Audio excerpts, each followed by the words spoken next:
Mientras la crisis en Ucrania continúa, China acusa a Estados Unidos de crear una versión de la OTAN en el Indo-Pacífico.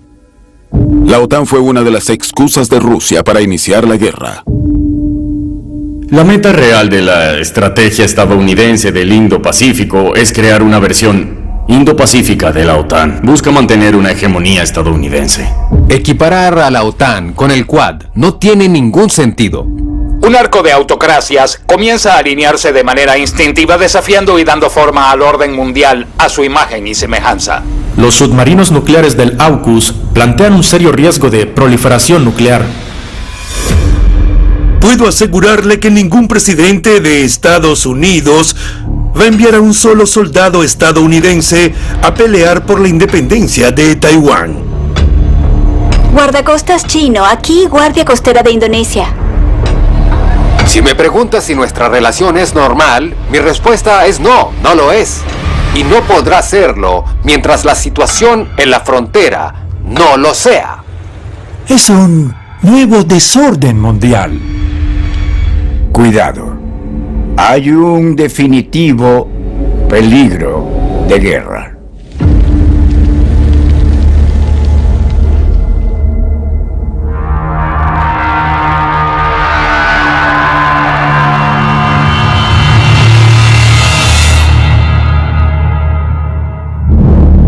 ¿Es la estrategia del Indo-Pacífico la nueva OTAN? Julio de 2021. Estados Unidos y Ucrania realizan un importante ejercicio militar en el Mar Negro. La actividad involucra a las armadas de 32 países. Cuando un destructor británico pasa a lo que los rusos consideran aguas territoriales propias, Rusia ve una provocación y casi abre fuego contra el buque inglés. El presidente Putin inició la guerra en Ucrania, pero algunos analistas indican que situaciones como esta apoyan su teoría de que la actitud de la OTAN incitó una respuesta rusa. Ciertamente, el expansionismo de la OTAN no justifica invadir un país.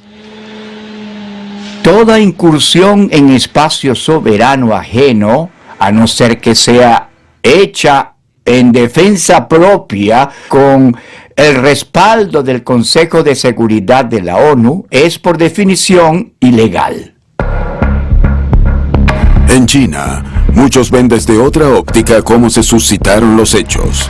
La narrativa del gobierno asiático responsabiliza a Estados Unidos y la OTAN por la crisis en Ucrania. Mientras las ciudades ucranianas arden en llamas y millones abandonan el país, los medios chinos cuentan una historia muy distinta.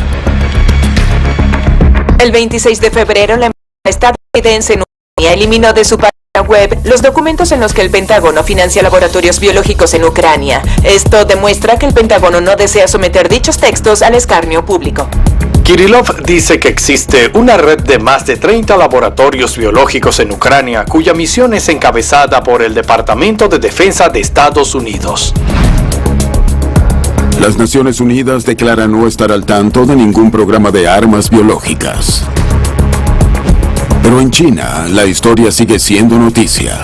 China plantea 6 preguntas claves sobre laboratorios estadounidenses en Ucrania y exige respuestas. ¿Cómo terminamos con laboratorios biológicos por todo el mundo? Responde Estados Unidos. Y el portal web de la embajada estadounidense en Weibo desborda de mensajes de odio.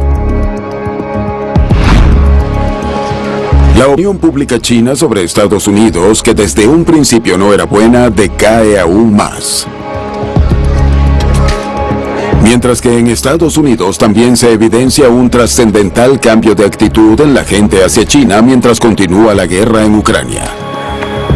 Según una encuesta, la proporción estadounidense que ve en China a su mayor enemigo se duplicó en apenas un año, de 22% en 2021 a 45% en 2022.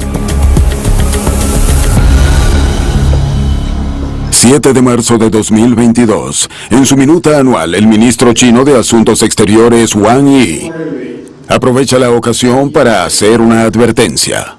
La estrategia estadounidense del Indo-Pacífico es crear una versión Indo-Pacífica de la OTAN, manteniendo la hegemonía estadounidense, socavando la arquitectura de cooperación regional de la ASEAN y pone en riesgo los intereses generales a largo plazo de las naciones del área.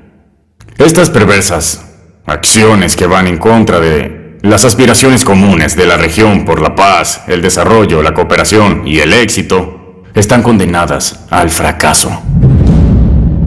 Fuertes declaraciones del ministro de Asuntos Exteriores, Wang Yi. ¿Tiene algún comentario? Bueno, algo de lo que deberíamos estar conscientes es que la contienda geopolítica más grande de la historia acaba de estallar entre Estados Unidos y China. Siempre que surja un choque geopolítico, cuidado, hay un definitivo peligro de guerra. Y precisamente por eso, el mundo entero debe andarse a tientas y evitar todo conflicto antes de que inicie, en lugar de esconder la cabeza bajo tierra como avestruces diciendo todo está bien. No todo está bien. La estrategia del Indo-Pacífico fue dada a conocer por la administración Biden, y entre sus motivos clave están un Indo-Pacífico libre y abierto, apoyar el crecimiento continuado de la India y su liderazgo regional, fortalecer el Quad, reforzar el trabajo de disuasión hecho por Japón y Corea del Sur, expandir la presencia de la Guardia Costera de Estados Unidos, contribuir en el empoderamiento de la ASEAN y cerrar la brecha infraestructural de la región mediante la iniciativa Build Back Better World del G7. El documento de la estrategia no se anda con rodeos. La competencia con China es visto como un desafío con carácter de emergencia. Estados Unidos es un orgulloso miembro del Indo-Pacífico, siendo la región de crítica importancia para nuestra nación en cuanto a seguridad y prosperidad. Nuestras exportaciones allí generan más de 4 millones de empleos estadounidenses, y en el 2019 el comercio bilateral entre Estados Unidos y los países de la zona alcanzó los casi 2 billones de dólares. Todo lo cual subraya la conexión norteamericana con el Indo-Pacífico. En dicha región, desde siempre hemos promovido nuestra visión de paz y estabilidad, de libertad en los mares, de comercio sin obstáculos, de avances en los derechos humanos, de compromiso con el orden internacional basado en las normas. Sabemos que Pekín continúa ejerciendo presión, intimidando y reclamando para sí la mayor parte del mar del sur de China. Una serie de acciones que no dejan de socavar ese orden internacional, amenazando la soberanía de varias naciones. Estados Unidos respaldará a sus aliados y socios de cara a estas amenazas. La estrategia estadounidense del Indo-Pacífico se vuelve un eufemismo para la política de bloques. Hemos visto a Estados Unidos profesar su deseo por la cooperación, en realidad avivando el fuego de la rivalidad geopolítica. Pasó de fortalecer los 5 ojos a promover el Quad, de instaurar el AUKUS a forjar alianzas militares bilaterales. Estados Unidos ha ensamblado una formación 5-4-3-2 en la región de Asia-Pacífico. De ningún modo se trata de una bendición. Es una jugada siniestra que quebranta la paz y la estabilidad del área. Esto es muy peligroso porque tales posturas pueden no solo ser errores de cálculo, sino conllevar a acciones aún más amenazadoras y peligrosas. Ahora con Ucrania en medio de un conflicto bélico por el que cientos de millones sufren y millones más abandonan su país, por ejemplo.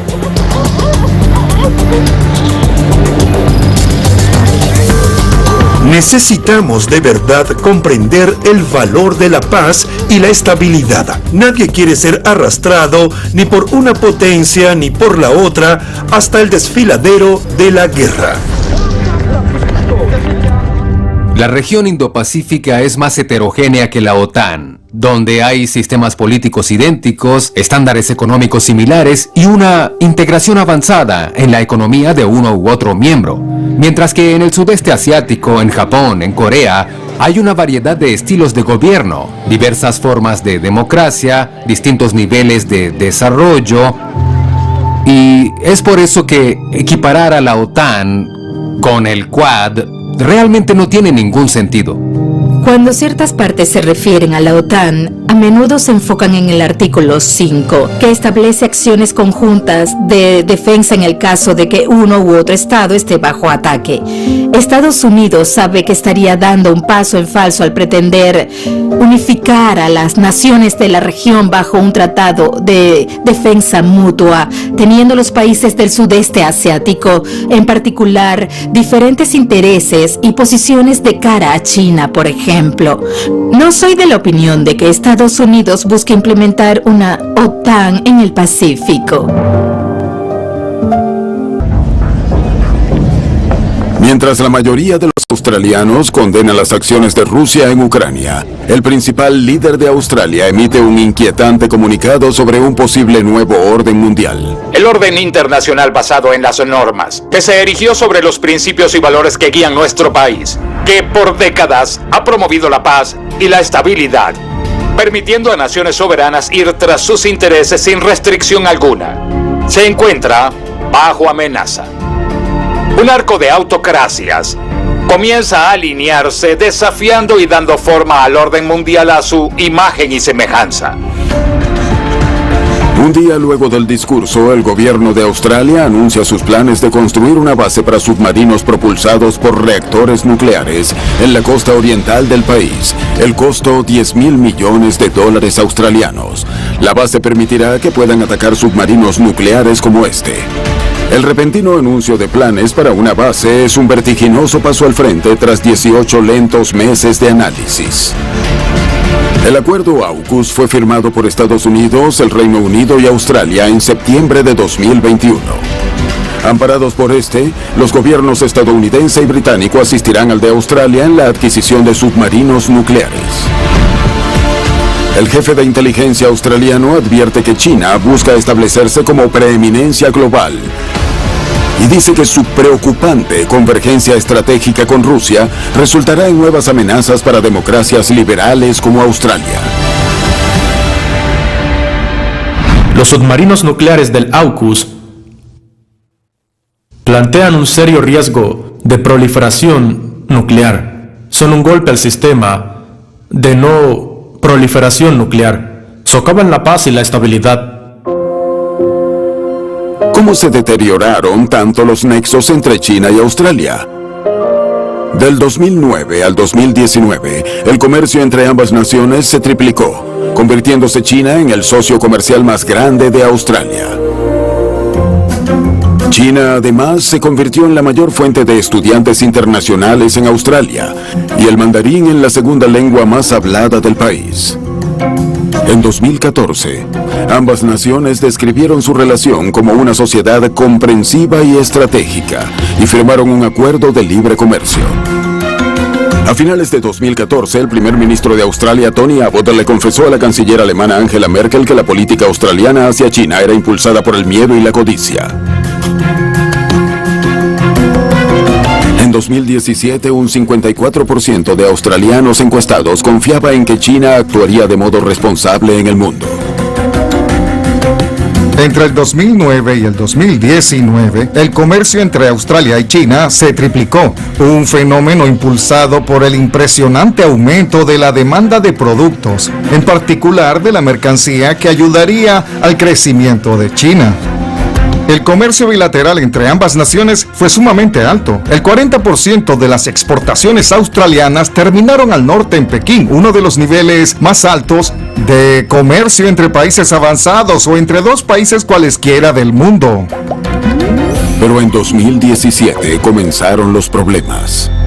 Primero hubo un estudio hecho por el gobierno, pero luego la propia gente empezó a notar una interferencia en aumento por parte del gobierno chino dentro de Australia. Y hay una historia que cobró fama sobre un político australiano, un senador de hecho, que aceptó dinero de una entidad ligada al Partido Comunista Chino y que luego copió la narrativa china contraviniendo la postura de su propio partido. 1.200.000 australianos son chinos o descendientes de chinos. Y se empezó a ver con cada vez más frecuencia al gobierno chino intentando llegar a las comunidades étnicas de diversas maneras. Para empezar, buscando controlar la prensa en mandarín, asegurándose que el periodismo independiente, ni individual ni corporativo, recibiera financiamiento, en especial si su opinión es contraria a la de los medios estatales chinos. En segundo lugar, vimos como en sistemas de comunicación como WeChat, entre otros, varios canales de conversación fueron cerrados, en particular durante periodos electorales, cada vez que alguien decía algo en contravención a la óptica de la situación desde China.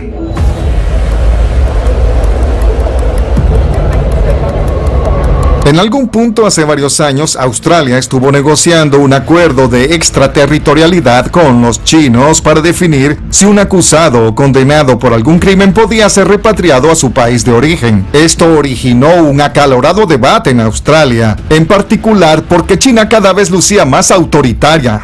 Pero el ministro de Seguridad chino, al referirse a esto, habló con Labour, el partido laborista de oposición, y dijo a la dirigencia de Labour: tienen que apoyar esta idea, porque si no sería terrible que toda la etnia china-australiana de repente le diera su apoyo a un partido diferente. Eso no fue una indirecta, fue una clara amenaza de manipular la política interna de la nación, si no se apegaba a los designios de Pekín. Y sonaron las alarmas, no solo en el Partido Laborista, sino en el gobierno del Partido Liberal. China no ha interferido, ni le interesa interferir en los asuntos internos de Australia. Instamos tanto a políticos como a entes australianos a no hacer más de China un problema. En 2018, el 52% de los australianos encuestados confiaba en una actitud responsable de China frente al mundo. Ese mismo año, Australia aprobó la ley contra el espionaje y la interferencia foránea, dirigido de manera implícita a China. El gobierno también anunció que a Huawei y ZTE no se les permitiría crear una red de 5G en Australia. Entonces, en 2020, la pandemia tomó al planeta de rehén. Cuando el gobierno australiano sugirió una investigación independiente sobre el lugar de origen del virus y su propagación, en China hubo y sigue habiendo indignación. Las relaciones entre Canberra y Pekín están en su peor momento. Lo que siguió fue una guerra comercial. Pekín inició una segunda investigación a las importaciones de vino australiano, acusando a Canberra de subsidiar a los importadores y dar ventaja a los rivales locales. Según Australia, si China prohíbe la importación de carbón, violaría la normativa de la Organización Mundial del Comercio. China suspendió por tiempo indefinido las conversaciones de alto nivel económico con Australia. Según Pekín, la decisión afecta las actividades bajo el diálogo estratégico económico chino-australiano. En 2020, solo 23% de los australianos encuestados opinaba que China actuaría responsablemente ante el mundo. El 77% apostaba por una actitud insensata de parte de China. Bien, cuando la debacle económica comenzó a hacerse notar, se evidenció una ira generalizada y una especie de clamor popular que exigía al gobierno australiano hacer más por promover el comercio con otros países. En 2021, 16% de los australianos encuestados creía en una China responsable delante del mundo. 84% no confiaba en que China actuaría de forma responsable. En septiembre de 2021, se creó el AUKUS. ¡Dinero para la salud y la educación! ¡No para la guerra y la devastación! ¡No a los submarinos! ¡No a la guerra! ¡Ese es nuestro lema! ¡No a la guerra! ¡No a la guerra! nuestro mundo se hace cada vez más complejo, en especial en nuestra región, el Indo-Pacífico. Y nos vemos afectados. El futuro del Indo-Pacífico tendrá un impacto en el futuro de todos. Por ello, amigos, se creó el AUKUS, una nueva y mejorada sociedad trilateral de seguridad entre Australia, el Reino Unido y Estados Unidos. AUKUS. Una asociación en la que nuestras tecnologías, científicos, industrias y nuestras fuerzas para la defensa trabajarán en conjunto para proporcionarle seguridad a la región, en beneficio de todos. La primera iniciativa importante de AUKUS será la creación de una flota de submarinos nucleares australianos. El Reino Unido, Australia y Estados Unidos. 3 naciones cada vez más conectadas. Esto habla de los niveles de confianza mutua, de la solidez de nuestra amistad y de los valores duraderos que compartimos, libertad y democracia. El AUKUS tiene un amplio respaldo bipartidista en Australia. De hecho, tanto el gobierno que firmó el acuerdo como la oposición han dado señales de satisfacción y los 3 países, Australia, el Reino Unido y Estados Unidos, están trabajando sin descanso para asegurarse de que el modo en que se establezca la producción de submarinos propulsados por reactores nucleares no sea un puente para la proliferación nuclear, sino que se vea luego reforzada al limitarla solo a dicha tecnología y que de ningún modo se produzcan más armas nucleares. No es parte del plan, aunque sí hay mucha desinformación al respecto. Dicen que es un trampolín para un programa de armas nucleares, a pesar de que ambos partidos lo negaron y prometieron boicotearlo si llegara a hacerlo. Pero $10,000 millones para construir submarinos nucleares es mucho dinero. ¿Acaso Australia teme que China pueda navegar tan al sur y organizar una ofensiva? Lo que ha ocurrido en el mar de China no se ha quedado en ese mar. Al seguir incrementando su fuerza militar, los chinos se expanden cada vez más al sur y más cerca de Australia. Hemos visto múltiples intentos por parte de China de edificar, tal como hicieron en el Mar del Sur de China, en el Pacífico Sur. Ha habido debates sobre construir o no bases de doble propósito militar y comercial en Papúa Nueva Guinea, en Vanuatu, inclusive apenas el mes pasado, en la Salomón, todas muy cerca de Australia. El acuerdo AUKUS es sumamente peligroso porque durante décadas Australia se ha autoproclamado un orgulloso miembro tanto del Tratado por la No Proliferación Nuclear como de la Zona Libre de Armas Nucleares del Pacífico Sur, y como resultado se han visto grandemente beneficiados. Pienso que ahora, presionado por el Reino Unido y Estados Unidos, el gobierno australiano va a privar a su pueblo del inusual privilegio de vivir en esa burbuja de un Pacífico libre de armas nucleares y de la protección que le ofrece el Tratado por la No Proliferación Nuclear, y esto es un peligro para el australiano común, así como para los países y pueblos que habitan esta porción del mundo. Un submarino pasa desapercibido, pero no tanto como un acuerdo comercial. Es mucho mejor proteger la seguridad de la región generando patrones de cooperación e interdependencia gubernamental, como va a ocurrir con el acuerdo de libre comercio más grande del mundo, la Asociación Económica Integral Regional, que se hizo efectiva en enero de 2022, con, por cierto, Australia, Japón, Corea del Sur y China como algunos de los miembros de este tratado. El Quad, Diálogo de Seguridad Cuadrilateral, cuenta con la membresía de Australia, Japón, la India y Estados Unidos.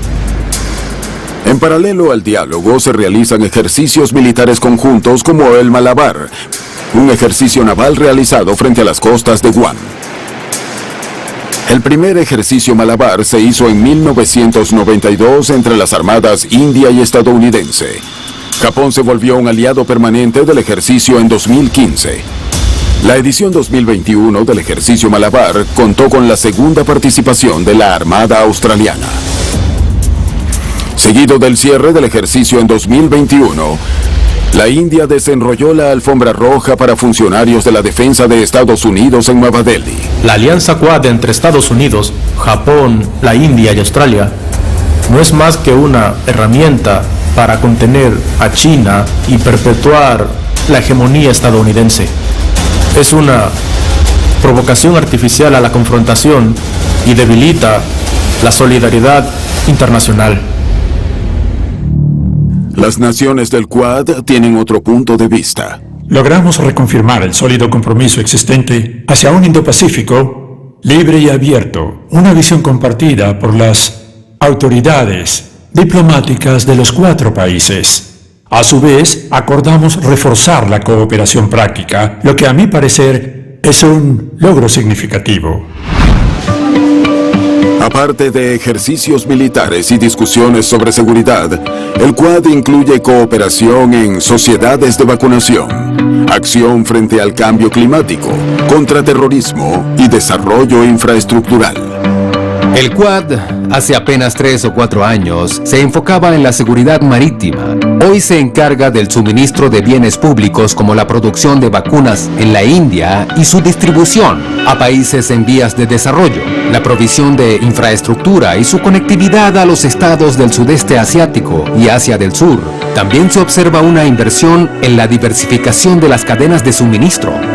Desde el punto de vista de Japón, hay algo importante que proporciona bienestar a sus socios críticos en el Indo-Pacífico, que son el sudeste asiático y Asia del Sur.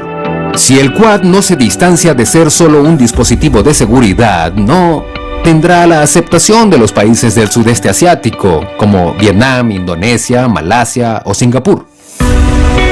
Los miembros del Quad asumieron el compromiso colectivo de donar más de 1.000 millones de dosis de vacunas globales el término de 2022. En el sudeste asiático, un semillero para la rivalidad entre Estados Unidos y China, la respuesta ante el Quad ha sido mixta. El sudeste asiático en general se mantiene cauteloso frente a la dimensión muscular y con miras a la seguridad de la estrategia estadounidense del Indo-Pacífico, siendo el Quad parte de ella, o al menos lo era. Creo que la principal preocupación con el Quad era que exacerbara las tensiones de la región, en especial con China, pero siento que el diálogo de seguridad cuadrilateral cambió, se alejó de esa postura militar original y se enfocó en las áreas que más conciernen a Asia, como recuperarse de la pandemia. Al mostrarse sensible frente a las necesidades de la región, el Quad ha suavizado su posición. El Quad es una especie de misterio. Si se lo preguntamos a los miembros del Quad, todos negarán que se trata de una alianza anti-China. Pero el resto entero del planeta percibe al Quad como una alianza anti-China. Esto genera una extraña situación en la que estas 4 naciones aseguran no estar en liga contra China cuando la percepción pública es lo contrario. Por eso no vemos a otros países de Asia Oriental uniéndoseles, de manera que se volvió esencial para los miembros del Quad explicar con exactitud cuál es la meta final de este diálogo. Los últimos 4 ministros de Relaciones Exteriores del Quad dijeron que su objetivo era el desarrollo de la ASEAN. Todo el mundo sabe que aquello que une a los 4 miembros del Quad es una ansiedad compartida con respecto a China. Pero el Quad también entiende que para demostrar que sus miembros valen la pena como aliados deben proporcionar bienestar popular. ¿Habrá mejores vínculos entre la ASEAN y el Quad? Es probable que los sucesos en el Mar del Sur de China le den vida a esa conversación. Guardacostas chino, aquí Guardia Costera de Indonesia.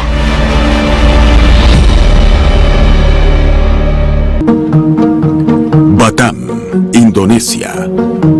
A 1 hora de Singapur, ya comenzó la construcción de un centro de entrenamiento marítimo indonesio financiado por Estados Unidos.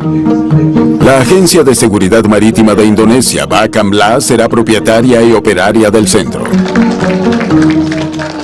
BACAMLA es una junta que coordina la seguridad marítima. Es la combinación de varias agencias responsables del resguardo de la seguridad marítima de Indonesia e involucra a la Armada y el Ministerio de Pesca, así como a otros ministerios de igual relevancia. A la cabeza se halla un almirante porque la Armada de Indonesia juega un papel esencial dentro del día a día de BACAMLA. Batam tiene una ubicación estratégica, está cerca del estrecho de Malaca, así como el mar del sur de China. Indonesia necesita modernizar su armada y también mejorar sus capacidades marítimas. Contar con cooperación defensiva es una de las mejores maneras de lograr nuestras metas y estamos muy conscientes de cuánto arriesga Estados Unidos cuando defiende la libertad de navegación en el estrecho de Malaca y en el mar del sur de China. De acuerdo con el Departamento de Estado de los Estados Unidos, Indonesia recibió casi $39 millones estadounidenses en el año 2020. Una porción de esos fondos estaba destinada a la educación militar, al financiamiento militar y a la asistencia para la seguridad. El proyecto BACAMLA es de suma relevancia por tratarse de la agencia encargada de supervisar el mar territorial de Indonesia y su zona económica exclusiva.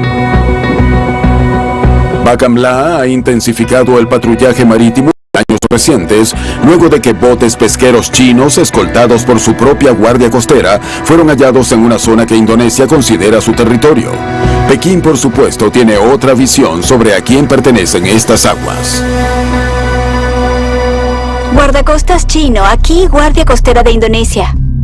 No creo que responda. Aquí guarda costera China, cambio. Señor, por favor, movilícese y vuelva a su territorio, señor. No. Estamos patrullando un área bajo la jurisdicción de la República Popular de China. China posee la soberanía indiscutible de las islas en el mar del sur de China. Le ordeno, señor, que abandone este territorio. Le ordeno que abandone el territorio. Retire sus botes de pesca o guíelos fuera del área. Esto sucedió en las Islas Natuna del mar del sur de China. China reclama para sí la mayor parte de estas aguas como su zona de pesca tradicional. Alrededor de octubre de 2021, China envió una correspondencia diplomática a Indonesia exigiéndole el cese de toda perforación en curso en el mar de Natuna. Es extracción de petróleo, pero en territorio indonesio. Sí, realizamos perforaciones en el mar de Natuna, pero dentro de nuestros derechos marítimos. Según ellos, eso es parte de sus así llamados derechos históricos. Me parece una situación infortunada para ambas partes, porque, en mi opinión, China no debería arrastrar a Indonesia consigo hacia el remolino del mar del sur de China. Las aguas cerca de Filipinas son mucho más turbulentas. En mayo de 2021, casi 200 navíos chinos atracaron en aguas disputadas del mar del sur de China, causando pánico sobre si Pekín construiría una base naval allí. Ya podemos comprender por qué las autoridades filipinas han asumido un tono de preocupación y hasta de desafío frente a China y la situación que se presenta ahora al oeste del mar de Filipinas. Vimos no menos que lo que podría llamarse un enjambre de navíos chinos, en particular en áreas vecinas a las islas artificiales construidas por China. Y fue inquietante ver un área de arrecifes en específico, los arrecifes Gaven, alrededor de los cuales podían observarse fácilmente 100 embarcaciones. Aunque es difícil estimar mejor un número solo sobrevolando la zona, en especial porque algunos de los barcos fueron atados entre ellos para parecer uno solo en grupo. Vimos formaciones similares en el arrecife Julián Felipe hace solo unas semanas. En respuesta a los eventos de mayo de 2021, el secretario de Asuntos Internacionales utilizó un lenguaje poco menos que diplomático, por el que más tarde tuvo que disculparse. Más recientemente, en marzo de 2022, un buque de la Guardia Costera China se acercó peligrosamente a otro navío del Cuerpo de Guardacostas de Filipinas. A una distancia de apenas 19 metros, los accidentes se vuelven casi probables. En el último año o un poco más ha habido mucho movimiento al oeste del mar de Filipinas en cuanto a milicia china acosando a pescadores filipinos que estaban operando en nuestras aguas. Cuando digo pescadores filipinos, me refiero a simples botes de pesca artesanal que trabajan por cuenta propia, mientras que los buques de la milicia, se ha demostrado, forman parte de un esfuerzo organizado. Cuentan con barcos más grandes con tecnología sofisticada y mejores equipos capaces de rastrear los botes de pesca filipinos para acosarlos de lo que, según ellos, son aguas chinas. Muchos opinan que fue la postura amenazante de China en el Mar del Sur de China lo que propició la estrategia estadounidense del Indo-Pacífico y cosas como el AUKUS. Ya que mencionas el Mar del Sur de China, permíteme aclarar brevemente algunos puntos. No hace falta que retrocedamos mucho en el tiempo, basta con ir al final de la Segunda Guerra Mundial. No necesito recordarle a nadie que durante la Segunda Guerra Mundial, Japón ocupaba todas las islas, arrecifes y atolones del Mar del Sur de China. Cuando Japón firmó la rendición incondicional en 1945, ¿sabe usted a quién entregó Japón todas las islas, arrecifes y atolones del Mar del Sur de China? Japón capituló sin condición alguna todo ante China. ¿Por qué? Porque así fue dictaminado en parte por Estados Unidos y porque durante la Segunda Guerra Mundial China fue la única nación que se mantuvo de pie en esta porción del planeta luchando contra la ocupación japonesa. En 1945 Vietnam no era independiente, Malasia no era independiente, Filipinas no era independiente, Indonesia no era independiente, por ejemplo. Esos países no eran más que colonias. De acuerdo, esto es muy delicado, pero intentaré aclararlo. Bien, no existe registro histórico que demuestre que China mantuvo la soberanía continua e ininterrumpida de las Islas Spratly antes de la ocupación japonesa en 1939. Posterior a la Segunda Guerra Mundial, Japón renunció a su dominio de las Islas Spratly, pero nunca quedó claro si el archipiélago iba a ser heredado por un estado u otro, de modo que no hay documento histórico que avale las pretensiones de Pekín. El Tribunal Permanente de Arbitraje de La Haya descartó el reclamo de los chinos sobre gran parte del Mar del Sur de China en 2016. El Tribunal Arbitral ignoró nuestro consenso nacional, impuso su autoridad y tomó una decisión arbitraria que China no acepta ni reconoce. La convocatoria a elecciones en Filipinas convierte el tema en motivo de debate. Si analizamos las encuestas de opinión pública, la mayoría de los filipinos quiere un gobierno más asertivo, que se apoye en el dictamen arbitral, que se valga de todos sus recursos y que no adopte una actitud derrotista ante el tema simplemente porque estaría enfrentándose a una potencia. En esta campaña, tal parece, muchos candidatos se plegaron a esa postura, diciendo: yo seré más fuerte que el presidente actual, que la administración en curso, yo seré más asertivo. En el 2020, un grupo de colegas y yo realizamos un estudio sobre la percepción de la comunidad estratégica filipina en cuanto a qué país sería nuestro socio de preferencia. La mayoría de los encuestados dijo preferir una alianza con Japón, Estados Unidos o Australia, nuestros socios tradicionales.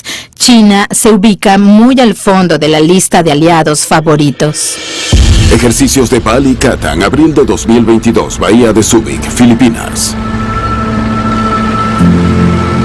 Balikatan es un ejercicio militar anual entre las Fuerzas Armadas de Filipinas y el ejército estadounidense. La edición de este año fue considerada la más grande de la historia. El factor China jugó un papel importante en los ejercicios Balikatan. Este año además se hicieron pruebas con misiles Patriot de Estados Unidos, dándole rienda suelta a la imaginación sobre posibles escenarios, como la preparación ante la siguiente jugada de Pekín en relación con Taiwán o con lo que pueda ocurrir en el Mar del Sur de China. El conflicto ruso-ucraniano ha generado importantes debates en Filipinas. Ha habido una reacción en cadena en varios estados pequeños porque si este tipo de conductas es tolerada, entonces ningún estado pequeño estará a salvo. Muchas personas dicen que hay una ventana de oportunidad para que otras fuerzas hegemónicas hagan demostraciones de fuerza e impongan su visión de un orden regional. En el caso de Asia, China en particular, dada su reciente asertividad en el Mar del Sur de China, por ejemplo. Si se diera el caso de que luego de las elecciones de mayo de 2022, los acuerdos militares en rigor con Estados Unidos se ven reforzados, es posible que la presencia norteamericana se vuelva lo normal en los próximos años, porque antes del fin de la Guerra Fría, las instalaciones militares más grandes fuera de territorio estadounidense estaban en Filipinas. La base naval de Subic y la base aérea de Clark fueron críticas para la proyección del poderío militar de Estados Unidos en las guerras de Corea y Vietnam, así como en otras partes del Asia-Pacífico. En caso de que la situación con Taiwán se complique, es probable que se requiera a Filipinas asistencia logística con esas bases. Pero creo que todo dependerá de si la nueva administración, luego de las elecciones de mayo de 2022, se muestra más abierta o flexible a algo así. Estados Unidos cometió un grave error al subestimar las posibilidades de Duterte y no establecer una mejor relación con él antes de que asumiera el poder. Yo creo que Washington anduvo a ciegas por el antiamericanismo de aquel nuevo presidente, cuando el mundo sabía que Duterte había estado en contra de Estados Unidos desde su juventud. Creo que esta vez veremos a un Estados Unidos mucho más al tanto de la importancia estratégica de esta alianza como para tomarla a la ligera.